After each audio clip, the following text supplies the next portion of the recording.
हिकिड़े इंसान खे चइजे त खजीअ जो वणु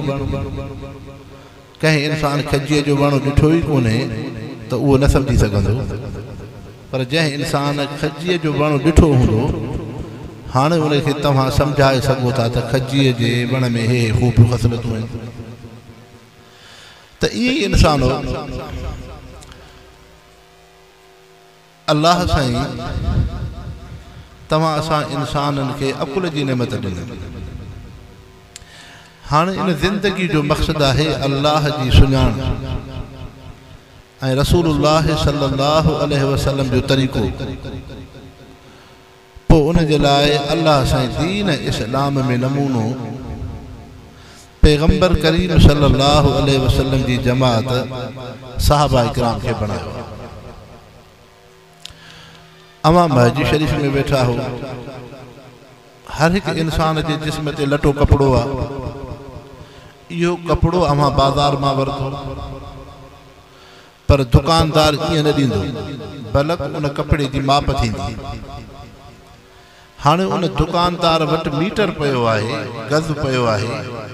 उन मीटर जे माप ते दुकानदार कपिड़ो ॾिए थो 7 मीटर कपिड़ो 8 मीटर कपिड़ो 4 मीटर कपिड़ो हाणे उन वटि इहो फ़र्क़ु न आहे त को मुस्लमान ख़रीद करे त ॿियो मापो आहे को गैर मुस्लिम ख़रीद करे त ॿियो मापो आहे न जहिड़े बि तबिके जो इंसान ख़रीदार ईंदो दुकान ते कपिड़े वारो उन माप ते कपिड़ो ॾींदो ईअं ई तव्हां असांजे ख़ुर्द नोश जूं शयूं आहिनि इंसान फल फ्रूट वठे थो खंड पती वठे थो भाॼी सब्जी वठो था उन शहर में रेड़ी हूंदी आहे बाज़ार में दुकान खुलियल हूंदो आहे पोइ उन दुकान ते सब्जी भाॼी रेड़ीअ ते पई आहे पोइ उन वटि हिकिड़ो मापो आहे सेर जे हिसाब सां 1.5 सेर जे हिसाब सां पाव जे हिसाब सां हाणे उन में इहो फ़र्क़ु कोन्हे त को मुस्लमान ख़रीद करे त उन जे लाइ माप ॿी आहे को गैर मुस्लिम ख़रीद करे त ॿी माप आहे न इहो रब साईं हिकिड़ो दुनिया जो निज़ाम रखियो आहे इन अल्लाह यअमुरु बिल अदल अल्लाह साईं दुनिया में हिकिड़ो मुसावात ऐं बराबरी जो निज़ाम रखियो तव्हां ॻोठाणा माण्हू आहियो तव्हांखे ज़मीन जी ज़रूरत आहे पोइ ॻोठाणो माण्हू ज़मीन कीअं वठंदो पोख जे लाइ वेसो जिरेब एकड़ हाणे इहा हुनजी ज़मीन जी हिकिड़ी माप आहे हिकिड़ो मेयार आहे हिकिड़ी कसवटी आहे त मुस्लमान भाइरो जीअं दुनिया जी शयुनि जी हिकिड़ी माप आहे हिकिड़ी कसवटी आहे हिकिड़ो मेयार आहे ईअं ई दुनिया जो मक़सदु हो अल्लाह जी इबादत रब जी बंदगी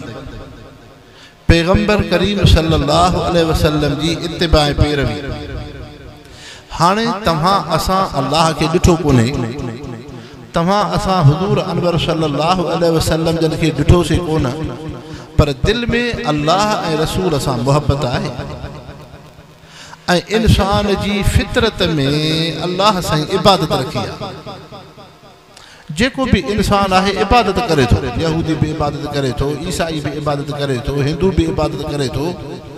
फिरकनि जा माण्हू आहिनि उहे भी इबादतूं करनि था इंसान जी तबियत में अल्लाह से इबादत रखी आहे इबादत जो मक़सदु आहे सवाब तव्हां असां दुनिया में 2 कम कंदा आहियूं हिकिड़ा कम कबा आहिनि इंसान जी आदत में हूंदा आहिनि पर उनखे सवाब सम्झी न कबो आहे तव्हां महजी शरीफ़ में आया हो दीनी जलसे में को माण्हू मोटरसाइकिल ते आयो को साइकिल ते आयो को ईअं आयो वीचारो हाणे ईअं कोन्हे त जेको मोटरसाइकिल ते आयो त उनखे सवाब मिलंदो या जेको आम साइकिल ते आयो त उनखे सवाब न आहे न को माण्हू बूट थो पाए को चौपल थो पाए को सैंडल थो पाए को सादी चौपल थो पाए त हाणे इहा जेका शइ आहे इनखे इंसान इबादत सवाब सम्झी करे न कंदो आहे इहा इंसान जी तबियत आहे आदत में लेकिन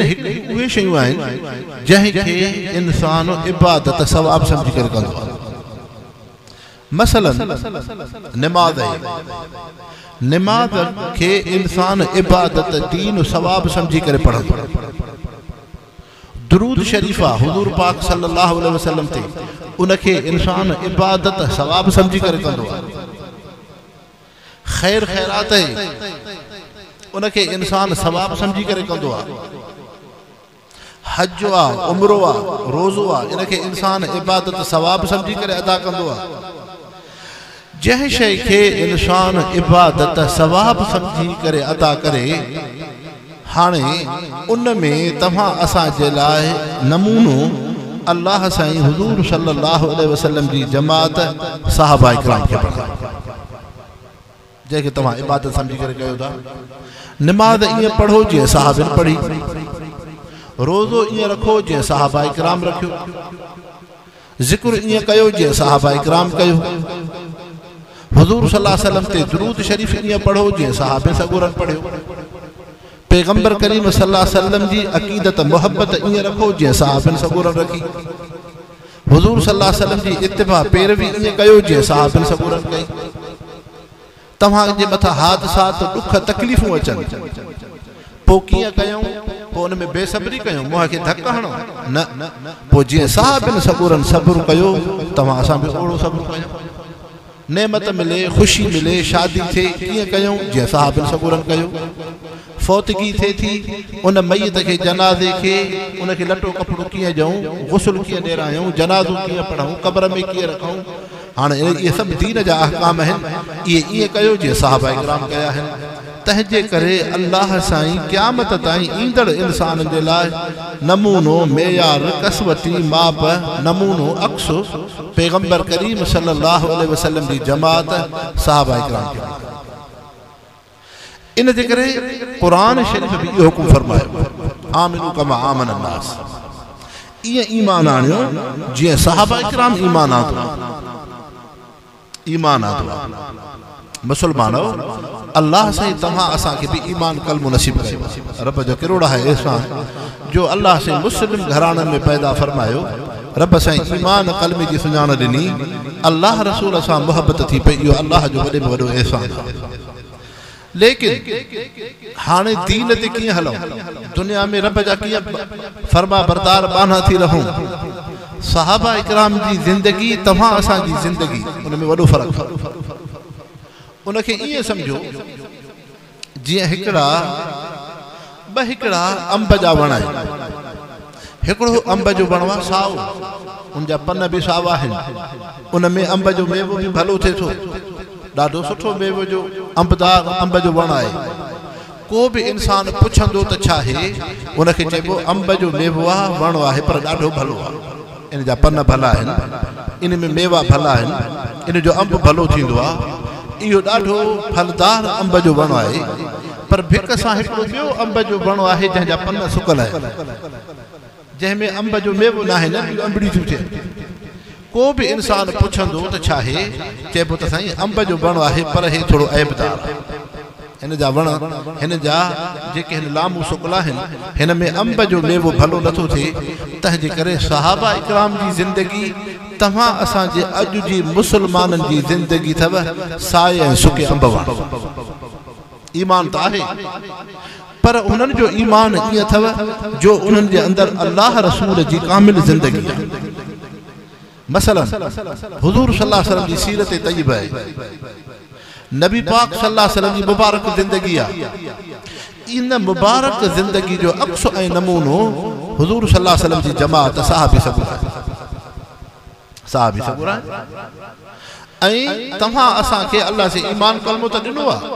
लेकिन ज़िंदगी में ख्वाहिशात जा एतिरा ग़ुलाम थी विया हूं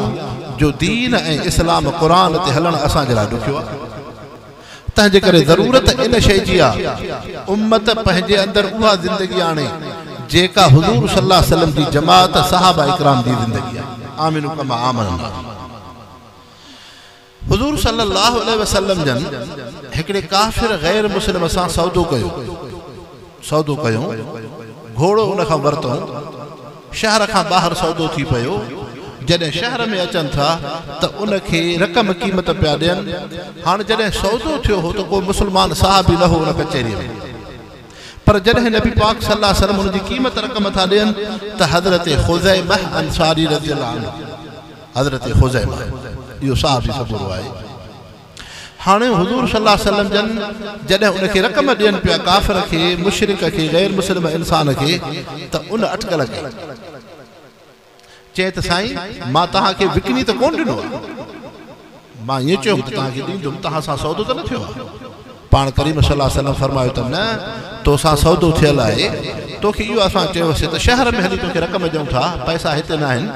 तंहिंजे करे हे तुंहिंजो हक़ु आहे सौदो तुंहिंजो असां सां थियल आहे हाणे उन काफ़र मुशरिक अटकल चालाकी कई चई चङो भला साईं जे तव्हां सां सौदो थियल आहे त पोइ ॾेती ॾेती जो को गवाह हूंदो आहे न को गवाह हूंदो आहे को शाहिद हूंदो आहे का लिखत हूंदी आहे को पनो को कागज़ हूंदो आहे साईं भला जे मां तव्हां सां सौदो कयो आहे तव्हां मूंसां सौदो कयो आहे त पोइ इहो को गवाह का लिखत को कागज़ आहे हाणे हुनखे इहा बेईमानी वेठी त जॾहिं सौदो थियो त को साहबी को मुस्लमान न हो हुन चयो त बसि मुंहिंजी शइ मूंखे फबी वेंदी जॾहिं हुज़ूर पाक सल्लल्लाहु अलैहि वसल्लम जी क़ीमत रक़म था ॾियनि हज़रत ख़ुज़ैमा अंसारी रज़ियल्लाहु अन्हु मदीने पाक जो साहबी मौजूदु आहे साहबीअ सां घुरे गुफ़्तगू ॿुधी उन साहबीअ चयो मां तो गवाही ॾियां मां तो शाहिदी ॾियां त इहो तोखां घोड़ो नबी पाक सल्लल्लाहु अलैहि वसल्लम जन वरितो आहे तुंहिंजी क़ीमत रक़म उहा आहे जेका महबूब मुस्तफ़ा जी मुठीअ में आहे तूं पंहिंजी रक़म वटि सौदो थियल आहे हज़रत ख़ुज़ैमा गवाही ॾिनी शाहिदी ॾिनी ख़ुज़ैमा साहबीअ जे शाहिदीअ सां महबूब मुस्तफ़ा खे घोड़ो मिलियो रक़म उन काफ़िर खे मिली हाणे उहो मुशरिक काफ़िर पंहिंजे रस्ते सां हलियो त हुज़ूर पाक सल्लल्लाहु अलैहि वसल्लम हाणे उन साहबीअ सां मुख़ातिब थिया ख़ुज़ैमा जॾहिं मां हिन खां घोड़े जो सौदो थियो हो ॾेती लेती थी शहर खां ॿाहिरि त तूं उते हुएं चइसि न चए ख़ुज़ैमा इंसान शाहिदी उन शइ जी ॾींदो आहे जंहिंखे ॿुधे त हिन जी रक़म बाह छा थी आहे तय या अखि सां ॾिसे ख़ुज़ैमा तूं न उहा रक़म क़ीमत ॿुधी न तूं अखि सां ॾिठो न उन मजलिस कचहरीअ में हुए तूं कीअं थो शाहिदी ॾे त घोड़ो मौजूदु कमाल आहे साहबनि जो कमाल आहे मुस्लमानो साहबनि जो केॾो उन्हनि में ईमान आहे शल रब करीम तव्हां असां उम्मत खे हज़रत ख़ुज़ैमा रज़ियल्लाहु अन्हु साहब यारो ईमान नसीब फरमाए साहबीअ सॻुरे अर्ज़ु कयो साईं अल्लाह जा रसूल घोड़ो हिकिड़ी दुनिया जी शइ आहे रुपयो पैसो दुनिया जूं शयूं आहिनि इनखे हिकु पासे रखो लेकिन तव्हां अल्लाह जा रसूल पैगंबर अल्लाह जा रसूल पैगंबर तहां अल्लाह जा रसूल पैगंबर हो तहां नबूवत जी दावा कई त मां अल्लाह जो रसूल पैगंबर आहियां हिकिड़े अल्लाह जी इबादत कयो जन्नत जो शौक़ रखो अॻियां आख़िरत में हिकिड़ी जन्नत ईंदी जंहिं जूं रौनकूं लज़तूं दुनिया खां वधीक आहिनि शराब जन्नत जो दुनिया खां वधीक सूंह जन्नत जी दुनिया खां वधीक नेमतूं जन्नत जूं दुनिया खां वधीक हिते ज़िना गुनाहो कुफ़र शिरक न कयो अॻियां जहन्नम अथव क़यामत जे ॾींहुं रब जी आॾो पेशी थींदी साईं इहे जेके तव्हां एॾियूं वॾियूं वॾियूं ॻाल्हियूं था कयो त कंहिं असांजी अखि त नाहे ॾिठो त अल्लाह कीअं आहे रब जी शक्ल शबाहत कीअं आहे जन्नत कीअं आहे जहन्नम कीअं आहे क़यामत जो ॾींहुं कीअं थींदो अल्लाह जे आॾो पेशी कीअं थींदी पर इहे सभु शयूं असां छो था मञूं छो था उन ते ईमान आणियूं जो मुहम्मद मुस्तफ़ा फरमायो साईं अवां अल्लाह जा रसूल पैगंबर हो अवां फरमायो त रब जी ज़ात अथव उन अल्लाह जी इबादत कयो ख़ुज़ैमा खे ईमान यकीन आहे मुहम्मद मुस्तफ़ा सच पियो ॻाल्हाए तव्हां फरमायो अॻियां जन्नत ईंदी उन जन्नत जूं नेमतूं उन जन्नत जी ज़िंदगी दुनिया खां वधीक आहे ख़ुज़ैमा खे ईमान आहे चाहे ख़ुज़ैमा जी अखि न ॾिठो मुहम्मद मुस्तफ़ा सच था फरमाइनि अल्लाह जे रसूल फरमायो अॻियां जहन्नम थींदी जहन्नम जो अज़ाब आहे ख़ुज़ैमा जी अखि नाहे ॾिठो पर ख़ुज़ैमा खे मुहम्मद मुस्तफ़ा जे फरमान ते यकीन आहे अव्हां फरमायो त क़यामत जो ॾींहुं थींदो ख़ुज़ैमा जी अखि नाहे ॾिठी क़यामत पर मुहम्मद मुस्तफ़ा फरमायो अल्लाह जे रसूल जे फरमान ते यकीन आहे छो यकीन आहे क़ुरान शरीफ़ में रब साईं फरमायो मा यंतिकु अनिल हवा इन हुवा इल्ला वहयु यूहा ये उहा मुहम्मद मुस्तफ़ा जी पाकीज़ा ज़ुबान आहे जंहिं मां सचो ई सचो वहयु वहयु बयान थियो सच बयान थियो तुंहिंजी मुंहिंजी ज़ुबान में मिठे ऐं चहिरे जो फ़र्क़ु कंदी तव्हां असांखे बि अल्लाह जी ज़ुबान ॾिनी आहे मिठे ऐं चहिरे जो फ़र्क़ु थींदो हीअ शइ मिठी आहे चहिरी आहे फिकी आहे लेकिन तुंहिंजी मुंहिंजी ज़ुबान हलाल हराम जो फ़र्क़ु बयान कंदी अल्लाह जे रसूल मुहम्मद मुस्तफ़ा जी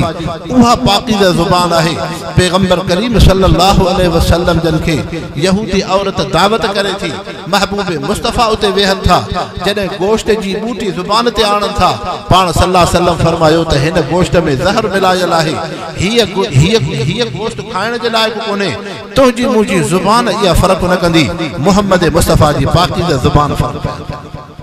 जो अल्लाह जो रसूल आहे हुजूर पाक सल्लल्लाहु अलैहि वसल्लम के सहाबी औरत दावत कई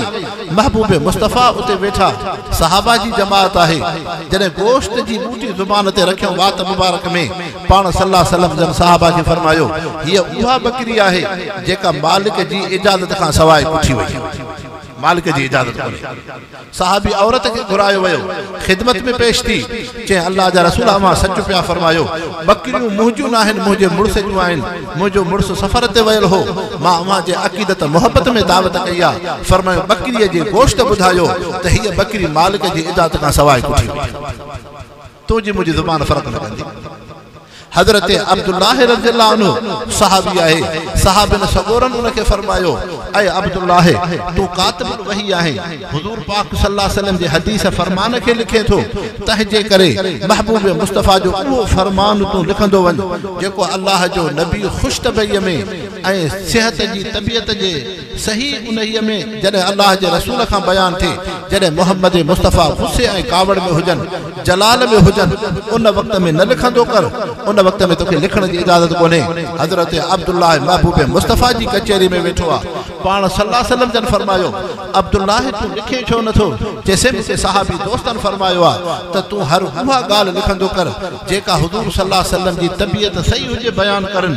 उहा हदीस अची थींदी जने मोहम्मद मुस्तफ़ा गुस्से ऐं कावड़ जलाल में हुजन उन वक्त में बयान न कंदो कर तू न लिखंदो कर शायद उहा मता वही न हुजे महबूब मुस्तफ़ा फरमायो या उक्तुब या अब्दुल्लाह फइन्नहु ला यखरुजु मिन्हु इल्ला हक़्क़ुन ऐ अब्दुल्लाह ये आम इंसान जी ज़ुबान कोने उन अल्लाह जे रसूल मोहम्मद मुस्तफ़ा जी पाकीज़ा ज़ुबान आ जेकॾहिं अल्लाह जो नबी खुशतबीअ में ॻाल्हाए भी वही आहे जे गुस्से कावड़ में बयान थे तॾहिं भी वही ऐं क़ुरान उक्तुब या अब्दुल्लाह फइन्नहु ला यखरुजु मिन्हु इल्ला हक़्क़ुन ऐ अब्दुल्लाह ये कंहिं उम्मतीअ जी ज़ुबान कोने हे अल्लाह जे रसूल मोहम्मद मुस्तफ़ा जी पाकीज़ा तंहिंजे करे इंसानो इहा महबूब मुस्तफ़ा जी पाकीज़ा ज़ुबान आहे त हज़रत ख़ुज़ैमा अंसारी रज़ियल्लाहु अन्हु अर्ज़ कयो साईं तव्हां अल्लाह जी तौहीद पिया बयान कयो जन्नत जे लाइ तरग़ीब पिया ॾियो जहन्नम खां डपु ख़ौफ़ पिया ॾेरायो क़यामत जूं ॻाल्हियूं पिया कयो इहे एॾियूं वॾियूं ॻाल्हियूं असां छो पिया मञूं जो अवां अल्लाह जा रसूल पैगंबर हो पोइ जेको मोहम्मद मुस्तफ़ा उते सच पियो बयान करे अॼु बि ख़ुज़ैमा खे ईमान हो त महबूब मुस्तफ़ा जेका रक़म उन काफ़िर खे ॾियनि पिया घोड़े जी उहा भी अल्लाह जो नबी सच पियो ॻाल्हाए काफ़िर कूड़ पियो ॻाल्हाए महबूब मुस्तफ़ा फरमायो अब्दुल्लाह जॾहिं तो में अहिड़ो ईमान आहे जॾहिं ख़ुज़ैमा तो में अहिड़ो ईमान आहे हिकिड़े ख़ुज़ैमा जी शाहिदी ॿिनि मर्दनि जे बराबरि थींदी हाणे अल्लाह से क़ुरान शरीफ़ में फरमायो आमिनू कमा आमन नास ईअं ईमान आणियो जीअं हज़रत ख़ुज़ैमा जो ईमान आहे तंहिंजे करे मुसलमानो ईमान जो मेयार ऐं कसवटी अल्लाह साईं महबूब मुस्तफ़ा जी जमात सहाबा इकराम ईमान ही आणी हज़रत साद बिन अबी वक़ास रज़ियल्लाहु अन्हु सहाबी हैं मुसलमान था थियनि लेकिन माओ काफ़िर गैर मुसलमान चवे थी तू कलमो छो पढ़ियो आहे तू ईमान छो आंदो आहे जैसी ताईं मोहम्मद मुस्तफ़ा जी दीन खे न छॾींदे न मां खाईंदमि न पीअंदमि हज़रत साद खे 3 ॾींहं गुज़रनि था माउ न खाए थी न पीए थी 3 ॾियारनि खां बाद भाउर ख़िदमत में आया साद अमर ते रहम कर तुंहिंजे ईमान कलमे जे करे अम्मा न गिरह थी खाए न पानी थी पीए हज़रत साद रज़ियल्लाहु अन्हु फरमायो हे त हिकिड़ो मां साद आहियां पर मां साद जा 1000 खन भाउर हुजनि ऐं उहे इन शइ ते एहतिजाज करनि जे साद मोहम्मद मुस्तफ़ा जो ईमान कलमो न छॾे ईंदो तेसी ताईं न खाईंदसि न खाईंदासूं न पीअंदासूं हिकिड़े भाउ ते बि मौत अचे ॿिए भाउ ते बि मौत अचे 3 भाउ ते बि मौत अचे 1000 साद जा भाउर मौत अचे उन्हनि 1000 भाइरनि जो मौत बर्दाश्त कबो मोहम्मद मुस्तफ़ा जे ईमान कलमे खे नथी करे तंहिंजे करे अल्लाह से फरमायो आमिनू कमा आमन नास ईअं ईमान आणियो जीअं महबूब मुस्तफ़ा जी पाकीज़ा जमात सहाबा इकराम कमाल आहे साहब हज़रत काब रज़ियल्लाहु अन्हु साहब काब बिन मालिक जंग में शरीक न थियो हुजूर पाक सल्लल्लाहु अलैहि वसल्लम जी खिदमत में मुनाफिक भी आया कुरान पाक जे सूरत जे अंदर उन जो बयान आया मुनाफिकन हीरा बहाना कया साईं खजू तैयार हो फसल तैयार हो घर जा कमकार हा महबूब मुस्तफा उनके मयार न ॾिनी पर हजरत क़ाब रज़ियल्लाहु अन्हु हिलाल बिन उमय्या रज़ियल्लाहु अन्हु मुरारा बिन रबी रज़ियल्लाहु अन्हु टही जलील क़दर सहाबी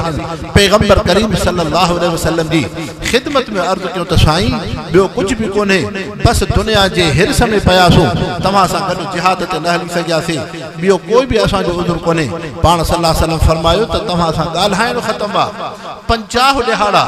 इन्हनि सहाबियुनि सां न घरवारी थी ॻाल्हाए न घर जा भाती था ॻाल्हाइनि न नियाणी थियूं ॻाल्हाइनि न रिश्तेदार थो ॻाल्हाए न मस्जिद में को मुसलमान थो ॻाल्हाए हाणे गस्सान जो ईसाई बादशाह हुआ उनखे ख़बर पई त क़ाब बिन मालिक रज़ियल्लाहु अन्हु सहाबीअ ते उनजो रसूल पैगंबर आका मोहम्मद मुस्तफा नाराज़ थिया आहिनि मुसलमान उन्हनि सां ॻाल्हाइनि नथा हज़रत क़ाब मदीने जी बाज़ार में थो घुमे गस्सान ईसाई बादशाह जो कासिद अचे थो उन ख़तरो अची पेश कयो हज़रत क़ाब ख़त खे खोलियो उन ईसाई बादशाह उन में लिखियो हो त क़ाब अहिड़े ईमान कलमे जो कहिड़ो फ़ाइदो थियो जो तोसां तुंहिंजो नबी नथो ॻाल्हाए तोसां तुंहिंजा मुसलमान भाउर नथा ॻाल्हाइनि तंहिंजे करे तूं ईमान कलमे खे नऊज़ बिल्लाह मिन्हा छॾिया तूं ईसाई थियो तोखे दुनिया सां नवाज़ींदुमि तोखे मां सुहिणी औरत ॾींदुमि तोखे पंहिंजो वज़ीर करे रखंदुमि तोखे दुनिया सां नवाज़ींदुमि पर तूं मोहम्मद मुस्तफा जे ईमान कलमे खे छॾिया हज़रत क़ाब रज़ियल्लाहु अन्हु सहाबीअ जे अखियुनि मां लुढ़क पे आया उहो अखियुनि जे अखियूं वहाईंदे सहाबी नज़र आसमान जी तरफ़ कई हज़रत क़ाब रब से खे अर्ज़ कयो ऐं रब अहकमुल हाकिमीन मां क़ाब जो ईमान एतिरो कमज़ोर नाहे जो अॼु हिकिड़ो ईसाई बादशाह क़ाब खे कुफ्र जी दावत थो ॾे न अल्लाह ऐं रब अहकमुल हाकिमीन जे इन पूरी ज़िंदगी क़ाब जी इन हालत में रही मोहम्मद मुस्तफा न ॻाल्हाइनि को मुसलमान सहाबी न ॻाल्हाए तॾहिं बि क़ाब ईमान कलमे खे नथो छॾे सघे उहो सहाबी उन ख़त खे बाहि जे तनूर में थो रखे उन कासिद खे चए ख़बरदार इहो गस्सान जो बादशाह जहन्नम जे तरफ़ दावत ॾे थो तोणी क़ाब सां मोहम्मद मुस्तफा मुसलमान न बि ॻाल्हाइनि तॾहिं बि क़ाब ईमान कलमे ते आहे इहो रब अहकमुल हाकिमीन फरमायो आमिनू कमा आमन अन्नास ईअं ईमान आणियो जीअं हज़रत क़ाब त मुसलमानो ईमान जी कसवती ऐं मेयार महबूब मुस्तफा जी पाकीज़ा जमात साहबी सगुर तव्हां असांजे मथां दीन जे करे उहे तकलीफ़ूं इम्तिहान न आया जेतिरा साहबनि जे मथां आया जेतिरा उन जे मथां हज़रत ख़ब्बाब बिन अरत रज़ियल्लाहु अन्हु साहब उम्मे अनमार जो गुलाम उम्मे अनमार काफिरा जेको हज़रत ख़ब्बाब जे जिस्म खे ॾंभ थो ॾे अज़ियतूं तकलीफ़ूं ॾे थो हज़रत उमर फारूक रज़ियल्लाहु अन्हु खे हिकिड़े सहाबी अर्ज़ कयो त साईं तव्हां ख़ब्बाब जी पुठी न ॾिसी सघंदव जे पुठी ॾिसंदव त तव्हांजे अखियुनि मां लुढ़क न वेहंदा अचानक हज़रत ख़ब्बाब बिन अरत रज़ियल्लाहु अन्हु सहाबी सगुर आयो हज़रत उमर साईं फरमायो ख़ब्बाब अॼु मां तुंहिंजी पुठी थो ॾिसणु चाहियां हज़रत ख़ब्बाब अर्ज़ कयो साईं ख़लीफ़तुल मुस्लिमीन तव्हां ख़ब्बाब जी पुठी न ॾिसो मतां हज़रत उमर जे अखियुनि मां लुढ़क पाणीअ जा न बीहनि हज़रत उमर से फरमायो ख़ब्बाब छा पियो चवें मुसलमान त असां बि थिया आहियूं मके जूं तकलीफ़ूं त असां बि ॾिठियूंसीं लेकिन ख़ब्बाब तूं छा पियो चए हा साईं काफ़िरनि एतिरा ज़ुल्म तशद्दुद कया आहिनि हज़रत ख़ब्बाब रज़ियल्लाहु अन्हु महबूब मुस्तफा जे सहाबी हज़रत उमर जे फरमान ते पुठीअ खां जॾहिं चोलो परे कयो हज़रत उमर साईं जे अखियुनि मां लुढ़क आया फरमायो मां ज़िंदगी में अहिड़ी पुठी नाहे ॾिठी जंहिं ते गोश्त ऐं बूटी सही साल त मुसलमानो लेकिन अहिड़े वक़्त में भी ईमान आहे अहिड़े वक़्त में भी कलमो आहे मोहम्मद मुस्तफा सां निस्बत है ये सहाबी सगुर आहिनि अल्लाह से फरमायो आमिनू कमा आमन अन्नास ईअं ईमान आणियो जीअं सहाबा इकराम ईमान जे सहाबनि जो ईमान आहे हज़रत ज़याद बिन सकन हज़रत अबू दुजान हे उहे सहाबी सगुर आहिनि जेके उहद जी जंग में महबूब मुस्तफा जे मथां फिदा ऐं कुर्बान थिया 30 सहाबी उहद जी जंग में पैगंबर करीम सल्लल्लाहु अलैहि वसल्लम जे तहफ़्फ़ुज़ ऐं दिफ़ा में शहीद थिया 30 सहाबी हज़रत ज़याद बिन सकन वो सहाबिया पैगंबर करीम सल्लल्लाहु अलैहि वसल्लम जे तहफ़्फ़ुज़ में बीहे थो मिट्टी जो गिरदो गुबार उॾामियो पाण सल्लल्लाहु अलैहि वसल्लम हिकिड़ी जगह ते अची वेठा हज़रत अनस रज़ियल्लाहु अन्हु खे फरमायो अनस ज़याद जो जाइज़ो वठी आ त मुंहिंजो सहाबी ज़याद कहिड़े हाल में आ हज़रत अनस रज़ियल्लाहु अन्हु आया ॾिसंदे ॾिसंदे हज़रत अनस जी नज़र पई हज़रत ज़याद ज़मीन ते सुतल आहे जिस्म मां रत पई हले लेकिन जिस्म में साह हुयो रूह हुयो हज़रत अनस फरमायो ज़याद महबूब मुस्तफ़ा तोखे यादि पिया करनि हज़रत ज़याद रज़ियल्लाहु अन्हु उथी घुमण जी कोशिश कई सहाबीअ जे जिस्म में एतिरी ताक़त कोन्हे जो सहाबीअ जा पेर हलनि उहो हज़रत ज़याद बिन सकन महबूब मुस्तफ़ा जो सहाबी ज़मीन ते रेडियूं खाईंदे खाईंदे बांबड़ा पाईंदे पाईंदे पैगंबर करीम सल्लल्लाहु अलैहि वसल्लम जे खिदमत अक़दस में पहुचे थो हज़रत ज़याद सहाबीअ जो चेहरो अनवर महबूब मुस्तफ़ा जे पेरनि मुबारकनि ते पहुचे थो ज़याद जो रूह तो परवाज़ थिए सहाबी मुबारक ॾियनि था ज़याद केतिरो ख़ुशि नसीब आहे रब तुंहिंजो रूह मुहम्मद मुस्तफ़ा जे क़दमनि आहे उन में रब सां वसूल तंहिंजे करे इंसानो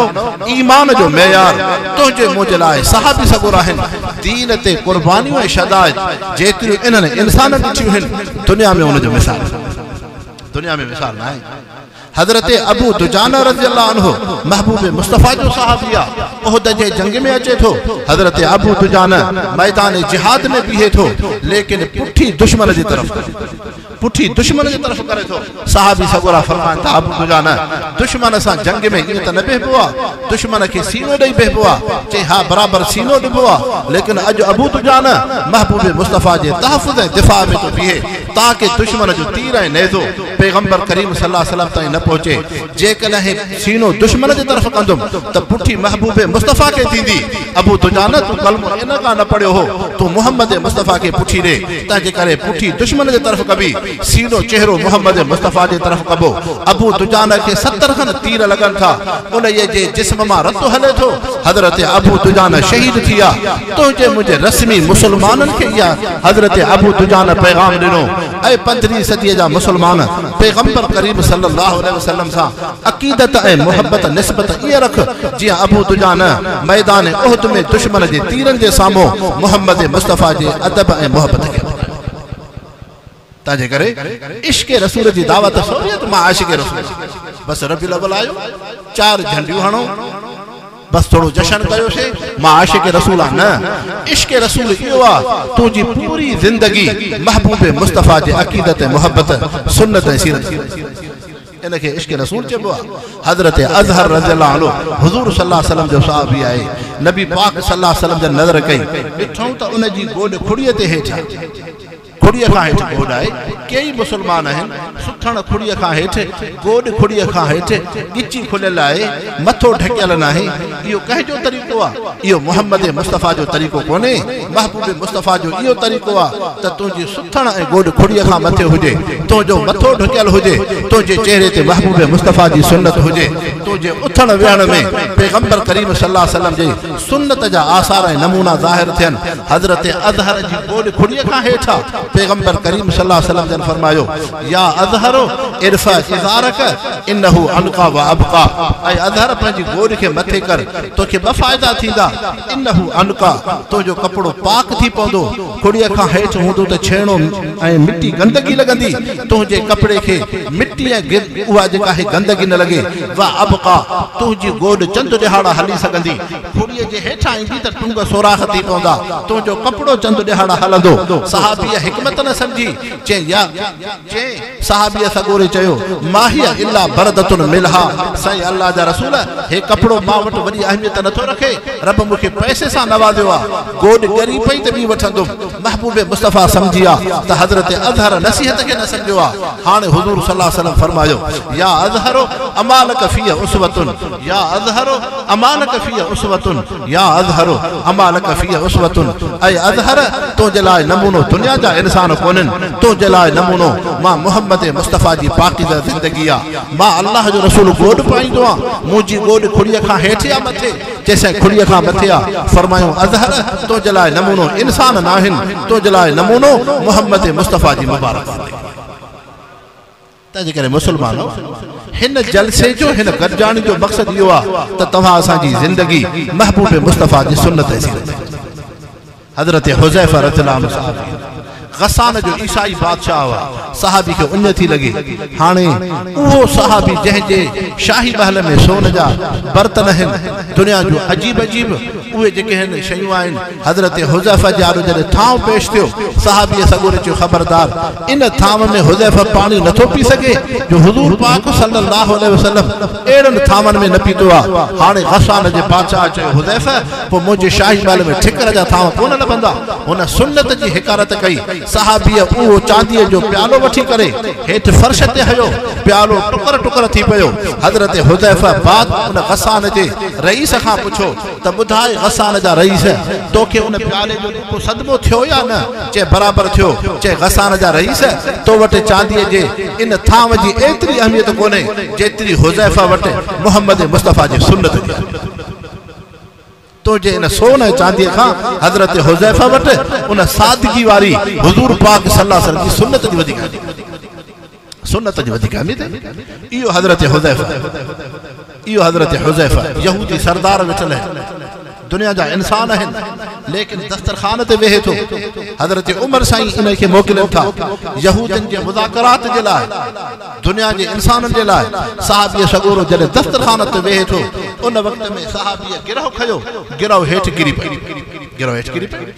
तव्हां असांखे छा तालीम है मुसलमानो इहा तालीम है जॾहिं तव्हां अल्लाह जो रिज़्क़ खाओ पहिरियां बिस्मिल्लाहिर रहमानिर रहीम पढ़ो हथनि खे धोअण हुज़ूर सल्लल्लाहु अलैहि वसल्लम जी सुन्नत आहे सॼे हथ सां खाइण हुज़ूर सल्लल्लाहु अलैहि वसल्लम जी सुन्नत आहे पैगंबर करीम सल्लल्लाहु अलैहि वसल्लम जी तालीम है जेकॾहिं तव्हां अल्लाह जो रिज़्क़ था खाओ जेकॾहिं को गिरह को दाणो हेठि किरी पए कोशिश करे उनखे तव्हां खाओ उन में ॿ फ़ाइदा थींदा हिकु तव्हां में तकब्बुर गुरूर पैदा न थींदो ॿियो मतां खाधे जो नूर बरकत इन रिज़्क़ इन दाणे मता इन ये दाणे में इन गिरह किरल में नूर ऐं बरकत हुजे ऐं ॿियो तव्हां में तकब्बुर गुरूर न अचे तव्हां में तवाज़ु निवड़त अचे हज़रत हुज़ैफ़ा गिरह खणी वात में रखियो उन जे मथां हिकिड़ो ख़ादिम बीठल आहे ख़ादिम सहाबीअ खे ॾिसी करे ठूठ हई हज़रत हुज़ैफ़ा चयो छा पियो चए तूं हेड़नि रईसनि दुनिया जे उन्हनि यहूदनि सरदारनि जे साम्हूं किरियल उन हीअ हेठि गिरह खे खणी करे तूं वात ते रखे थो इहे त तुंहिंजे मथां टोक ऐं ठठो लॻंदा मुस्लमान अहिड़ा सादा आहिनि हज़रत हुज़ैफ़ा फरमायो अतरुक सुन्नत हबीबी लिहादिल हमका खबरदार मां इन्हनि जी टोक ठठोल बर्दाश्त करे थो सघां मुहम्मद मुस्तफ़ा जी सुन्नत खे नथो छॾे इन जे टोक ठठोल खां हुज़ूर सल्लल्लाहु अलैहि वसल्लम जी सुन्नत अॼु तव्हां असांखे ॾाढी रखणु ऐब थी रखे त दोस्त टोक कंदा होटल ते कीअं वेंदुमि बाज़ार में कीअं वेंदुमि दुकान ते कीअं वेंदुमि कचहरी में कीअं वेंदुमि तूं मां उन्हनि दोस्तनि खे जेकर महबूब मुस्तफ़ा जे सुन्नत खां परे थियासीं सहाबी उहे इंसान आहिनि इंसाननि जो टोकूं ठठोलूं बर्दाश्त था करनि लेकिन मुहम्मद मुस्तफ़ा जी सुन्नत जी अहमियत या साहबा जी ज़िंदगी अतरुक सुन्नत हबीबी लिहादिल हमका छा मां हिन नादाननि बेवकूफ़नि जे करे महबूब मुस्तफ़ा जी सुन्नत खे छॾे अल्लाह से कुरान शरीफ में फरमायो इन कुंतुम तुहिब्बून अल्लाह फत्तबिऊनी युहिब्बुकुमुल्लाह जे मां अल्लाह सां मोहब्बत रखण चाहियो था मां अल्लाह के राज़ी करण चाहियो था त पोइ फत्तबिऊनी मुहम्मद मुस्तफ़ा जे सुन्नत जो सींगार करियो तव्हां जे चेहरे ते महबूब मुस्तफ़ा जी सुन्नत हुजे अवां जे उथण वेहण में महबूब मुस्तफ़ा जी सुन्नत हुजे अवां जे वज़ो कतो में महबूब मुस्तफ़ा जी सुन्नत तव्हां असां जे साम्हूं औरतूं हूंदियूं का औरत शादी कंदी आहे पोइ उन औरत खे पंहिंजूं औरतूं सींगारींदियूं हाणे उहा जॾहिं औरत शादी थी करे उन वक़्त में उन जे हथनि खे मेहंदी थी लॻे उन जे गिचीअ में सोन उन जे बाहुनि में सोन उन जे आङुर में सोन छो उन औरत खे सींगारबो आहे कुंवार कबो आहे इन जे करे त हिन कुंवार जो हुस्न सूंहं अहिड़ी थी पए जो हीअ कुंवार घोट खे न चवे त मूंसां मोहबत रखो घोट हिन जे हुस्न खे ॾिसी हिन ते फिदा ऐं आशिक़ थिए हिन सां मोहबत रखे हिन जे मेहंदीअ जे सूंहं खे ॾिसी मोहबत रखे हिन जे सोन जी सूंहं खे ॾिसी मोहबत रखे हिन जे वारनि जे सूंहं खे ॾिसी मोहबत रखे ईअं मुस्लमानो रब अहकुमुल हाकिमीन तव्हां असांखे थो फरमाए इन कुंतुम तुहिब्बून अल्लाह फत्तबिऊनी युहिब्बुकुमुल्लाह जे मां रब सां मोहब्बत रखण चाहियो था त महबूब मुस्तफ़ा जी सुन्नत ऐं सीरत खणी अचो मुहम्मद मुस्तफ़ा जे सुन्नत जे सींगार खे ॾिसी अर्श वारो रब तो सां नबी पाक सल्लल्लाहु अलैहि वसल्लम जी सुन्नत एॾी वॾी नेमत आहे